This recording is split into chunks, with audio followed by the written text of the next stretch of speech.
এ বেটা তোর তো মেলা জমিন আছে, পানি তো লোড উদ্ধার হয়েছে, এগুলা কি বাড়িতে নিবে নাকি জমিতে বেচে লাইবি? আসসালামু আলাইকুম। ওয়ালাইকুম সালাম।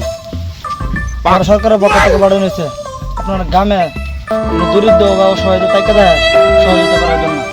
তারা গ্রাম গরিব। এ বেটা মাথা কাটতেছে, দেখছো না লোকটা সরকার থেকে আইছে, আমরা গরিব খাইতে পাই। ভাই আমার মতন গরিব এ এলাকাত কেলা আছে কোনছে ভাই? আমি মানছে ভাই কামলা দিয়াও খাই অথবা ভিক্ষা করিয়াও খাই। ধরুন না ভাই আমার কামড়টা কোন তো সিরা। लेकिन ये साला कर क्या रहा है यहाँ पे? হ্যালো ভাই, কইসিরি বিয়ে দিতেন কইতেছো? যাবে তো ওটা বিক্রি করে ভাত খাওয়া, কামলা দিয়ে ভাত খাওয়া। আর কদিন পরে তো বিক্রি করে ভাত খাইতো না। না না না এটা দেন যেত না। কি সর্বনাশটা করলি তুই? আমার বিয়াটা তুই ভাঙ্গা লাইলি। আমি কি জানি তোর বিয়াতে ভেঙে যাবো গা?